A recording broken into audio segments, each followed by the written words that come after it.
প্রিয় প্রণয়িনী লিখেছেন Jannat Nusra, story telling by Mini. দুপুরের খাবার শেষে সবাই যে যার রুমে রেস্ট করতে চলে গেল। ইসরাত ছাদে গিয়ে শ্বাস নিল।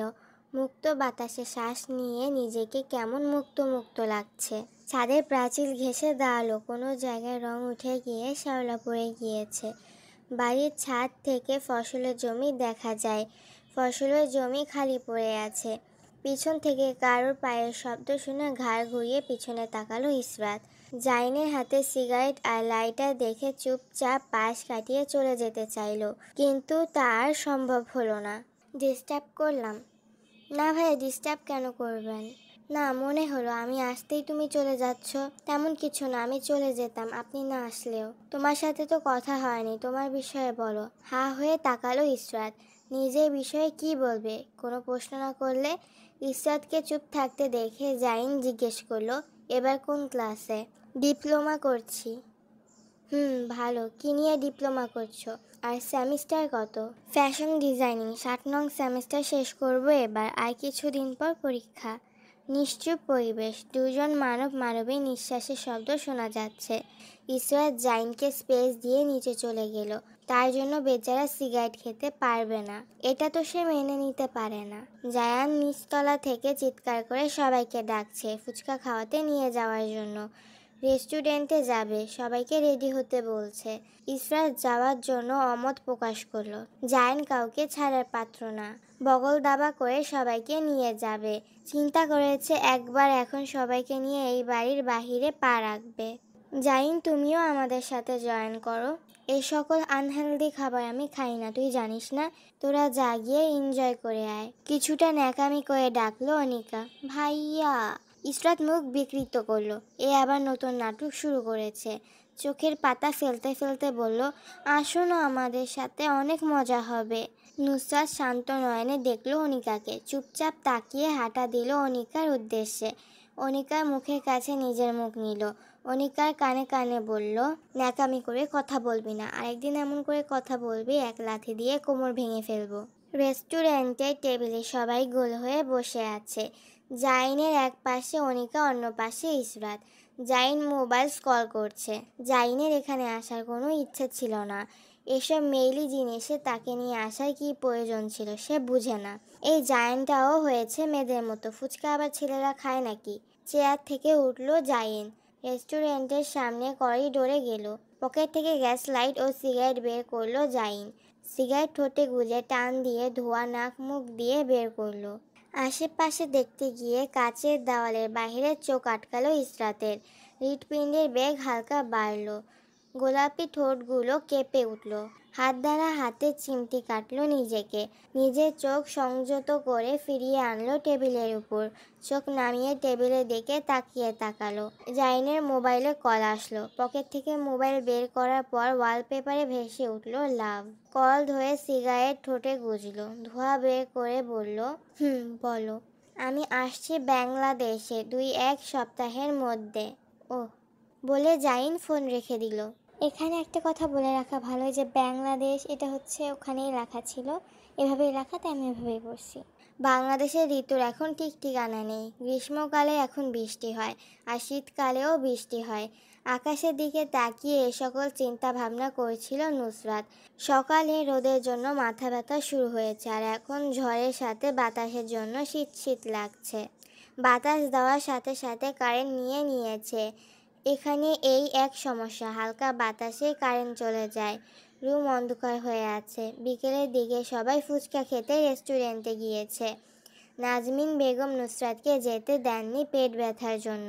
এসব খেলে আরও বেশি পেট ব্যথা করবে নাজমিন বেগমের মতামতে। একা একা বোর হয়ে গিয়েছে বাসায় থেকে নুসরাত। আমার মতো একজন ব্যক্তিকে ছাড়া ওরা চলে গেল, আমাকে নিল না, শালা খবিশের দল। এই কারেন্টওয়ালা, এর একটা গালি দিয়ে দিলাম। এই কারেন্টওয়ালা জানোয়ারটা কারেন্ট নিয়ে এর মধ্যে বসে আছে, ভালো লাগে না। নিজের সাথে নিজেই কথা বলল নুসরাত।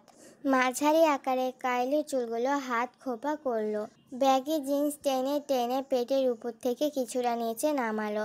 হাত দুটো উপরে তুলে আড়মোড়া ভাঙলো, জানালার কপাট একটা বন্ধ করে রাখলো আর একটা খোলা রাখলো যাতে ভিতরে বাতাস আসতে পারে। বাইরে মুষলধারে বৃষ্টি হচ্ছে। দরজার বাহির থেকে নক হলো। আম্মা আসছো? বাহির থেকে উত্তর আসলো না। নুসরাত মনে করলো নাজমিন বেগম এসেছেন। দরজা খোলা আছে, আম্মা ভিতরে আসো। নিজে নিজে কথা বলল, আম্মা ছাদে যাই। অপর পাশ নিশ্চুপ। আম্মা কথা বলছো না কেন? রাগ করেছ? আমি তো কিছু। বলতে বলতে দরজার দিকে তাকালো নুসরাত। মুহূর্তেই ঠোঁট দুটো থামলো মেয়েটার। অসম্পূর্ণ রইল গোছানো কথা। দরজার সামনে পকেটে হাত রেখে দাঁড়িয়ে আছে আরশ। মেয়েটার ঠোঁট কেঁপে উঠল। মুখে কথা মুখের ভিতর রয়ে গেল। নিজ মনে নিজেকে গালি দিল না ভেবে এত কথা বলার জন্য। কিন্তু সামনের ব্যক্তির মনোভাব ঠিক বোঝা গেল না। নুসরাত নিজের দিকে তাকিয়ে দেখলো অন্য গায়ে আছে কিনা। হ্যাঁ আছে, ঠিকঠাক। সামনে তাকিয়ে হৃৎপিণ্ড কেঁপে উঠল। আরশ কিছুটা ঝুঁকে ওর দিকে তাকিয়ে আছে। কখন কাছে আসলো টের পেল না কেন? বাহিরের বাতাসের বেগ বাড়লো। সনসন করে বাতাস এসে ভিতরে প্রবেশ করে ছুঁয়ে দিল মানবীকে। আরশ হাত দ্বারা মেয়েটার চুলগুলো কপালের উপর থেকে সরিয়ে দিল। ঘেমে গিয়ে কপালে বিন্দু বিন্দু জল জমা হয়েছে এর মধ্যে মেয়েটার। আরেকটু ঝুঁকে গেল আরশ, দূরত্ব কিছুটা ঘুচিয়ে দিল। আরেকটু কাছাকাছি গেল, চোখের দিকে তাকালো। নুসরাতও চোখ বড় বড় করে আরশের চোখের দিকে তাকালো। একজনের নাক আরেকজনের নাকের সাথে ছুঁই ছুঁই। পিছন দিকে সরে গিয়ে নুসরাত 2 ইঞ্চি জায়গা বাড়িয়ে নিল নিজেদের মধ্যে। সামনের দিকে আরো কিছুটা ঝুঁকলো আরশ। চোখ আগের তুলনায় দ্বিগুণ বড় করলো। চোখ নিচে নামা, বড়দের চোখের দিকে তাকাতে হয় না, জানিস না? চোখে চোখ রেখে তাকিয়ে আছিস বেয়াদব মেয়ে। তোকে তো দেখছি কেউ ম্যানার্স শিখায়নি। কাপড়ের দিকে ইশারা করে বলল, আর ছেলেদের মতো কাপড় পরিস কেন? তুই কি ছেলে? তোকে কি কাপড় কিনে দেওয়া হয় না? এরকম ফকিনীর মতো চেহারা নিয়ে ঘুরিস কেন? আর বাড়িতে এত পুরুষ মানুষ তোর চোখে লাগে না? এসব কি পরিস? শান্ত অথচ গম্ভীর গলায় বলল আরশ। এত বড় অপমান সহ্য করার পাত্রী নুসরাত নয়। না, আমার চোখে কোনো পুরুষ মানুষ লাগে না। না, আমাকে কাপড় কিনে দেওয়া হয় না। আমাকে যেরকম ফকিনীর মতো দেখতে লাগে আমি ওই রকম ফকিনী, বুঝছেন? কিছুটা থেমে নুসরাত আবার বলল, অন্যের দোষ ধরতে আসছেন, নিজে কি পরেছেন? ঘরে এতগুলো বোন রেখে 3/4 প্যান্ট আর ওভারসাইজ গেঞ্জি পরে সারা বাড়ি ঘুরছেন। বাহ, নিজের বেলায় 16 আনা, আমার বেলা 4 আনাও না। মনে মনে গালি দিল নুসরাত। শালা খবিশ বদমাস। শ্যামবর্ণে মেয়েটার দিকে তাকালো আরশ। ওর কাঠ সমান মেয়ে আর ওর সাথে পায়ে পা লাগিয়ে ঝগড়া করছে। কত ফুট হবে মেয়েটা? 5 ফিট 5 ইঞ্চি নাকি 5 ফিট 6 ইঞ্চি? হ্যাঁ, 5 ফিট 6 ইঞ্চি হবে।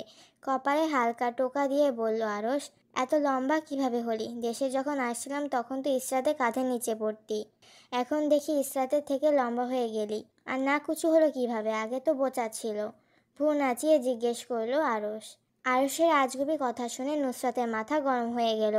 আরশকে ধাক্কা দিয়ে পাশ কাটিয়ে বইয়ের টেবিলের পাশে চলে গেল। আপনি এসব আজব কথাবার্তা বলতে আসলে দরজা খোলা আছে, দয়া করে চলে যেতে পারেন। আরফ চুপচাপ এক পা করে নুসরাতের দিকে এগিয়ে গেল যেখানে নুসরাত দাঁড়িয়ে। নুসরাতের হাত ধরে মুচড়ে দিয়ে বলল, অনেক সাহস হয়েছে তোর। পাথর দিয়ে মাথা ফাটিয়েছিলাম, তার চিহ্ন এখনো যায়নি, আর তুই আমার সাথে গলা ফাটিয়ে কথা বলিস? তোর এই অভ্যাসটা আমার মোটেও পছন্দ না। কেউ কিছু বললে সহজে মানতেই চাস না। মেয়ে মানুষ এত তেড়ামি করিস কেন? মুখ দিয়ে চুক চুক শব্দ করলো আরশ। হাতে আরেকটু জোর দিয়ে মোচড় দিল এবার। নুসরাত মোচড় খেয়ে উফ শব্দ করলো না, শুধু তাকালো উজ্জ্বল শ্যামলা বর্ণের ছেলেটার দিকে। তুই আগের মতো রয়ে গিয়েছিস রে নুসরাত, মার খেয়ে উফ শব্দ করিস না। তুই আমার হাতে মার খেতে মনে হয় পছন্দ করিস। হাত ছেড়ে দিল আরশ। দরজার বাহিরে যেতেই নুসরাত নিজের সর্বশক্তি দিয়ে ঠাস করে আরশের পিঠে থাপ্পড় মারল। এতক্ষণ চুপ ছিল এই সুযোগের অপেক্ষায়। আরশ দরজা ধাক্কা দিয়ে ভিতরে ঢোকার চেষ্টা করতে লাগলো। মেয়েটার এত বড় সাহস তাকে মারে। এপাশ থেকে নুসরাত দরজা লাগানোর জন্য ধাক্কা দিচ্ছে আর ওপাশ থেকে আরশ খোলার জন্য ধাক্কা দিচ্ছে। আরশের শক্তির কাছে নুসরাতের শক্তি কিছুই না। দরজা ধাক্কা দিতে দিতে বলল, হাতে কাছে পেয়ে নেই বেয়াদব, একটা দাঁত জায়গায় থাকবে না। দরজা খুল অসভ্য মেয়ে, বড় ভাইয়ের উপর হাত তুলিস? আজ তোর একদিন কি আমার একদিন। আপনি কি করবেন তা দেখে নেব। বড় বড় কথা বলা বন্ধ করে ভাগুন এখান থেকে। আমি আপনার সাথে মারামারি করতে গিয়েছিলাম, নিজেই এসে মারামারি লাগিয়ে দিলেন। আমার থেকে দূরে থাকবেন, না হলে মাথা ফাটিয়ে দেব। দরজা খুলতে পারলে তোর কি অবস্থা হবে নুসরাত, তুই চিন্তাও করতে পারবি না। কাঁধ দিয়ে সর্বশক্তি দিয়ে আরশ ধাক্কা দিল। আরশের এক ধাক্কায় দরজা খুলে গেল। রুমের ভিতর প্রবেশের পূর্বে জায়ান এসে টেনে নিয়ে গেল আরশকে দরজার সামনে থেকে। কি বাচ্চাদের মতো ঝগড়া করছিস কেন? রুমের দরজা নিয়ে টানাটানি করছিস কেন? হ্যাঁ, দরজা ভেঙে হাতে নিয়ে নিবি নাকি? ওই বেয়াদব মেয়ে আমাকে থাপ্পড় মেরেছে ছোট ভাইয়া। দরজা পা দিয়ে আঘাত করে বলল আরশ। এই দরজা খোল, থাপড়ে উপরে পাটির দাঁত সোজা করে ফেলবো। রাগে চিৎকার করতে লাগলো আরশ। দাঁতের সাথে দাঁত কিরমির করলো। কপালে হালকা ঘাম জমা হয়েছে, তা হাত দ্বারা মুছে নিল। ঝাঁকড়া চুলগুলো পিছনের দিকে ঠেলে দিল আরশ। এমনি তো আর মারিনি, তুই কি করেছিস সেটা বল। আমি জানি তুই আগে কিছু করেছিস, তারপরও কিছু করেছে। আর তুই ওর রুমে কি করছিলি আরশ? নিশ্চয়ই মেয়েটাকে জ্বালাতে আসছিলি। ওর থেকে দূরে থাকবি। ও এমনি তোর সাথে ঝগড়া বাঁধিয়ে দেবে, এটা আমাকে বিশ্বাস করতে তুই বলিস? আমি তোকে ওয়ার্ন দিলাম, ওকে তুই কিছু করলে আমি তোর মাথা ফাটাবো।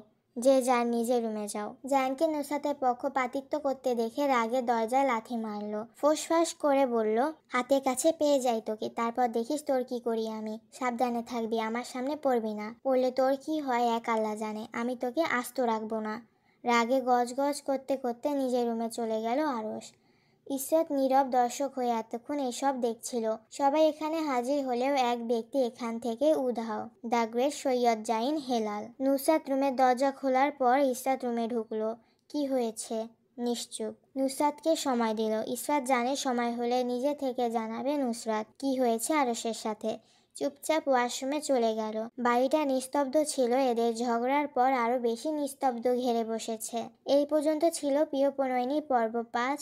পরবর্তী পর্ব খুব শীঘ্রই পেয়ে যাবেন। আল্লাহ হাফেজ।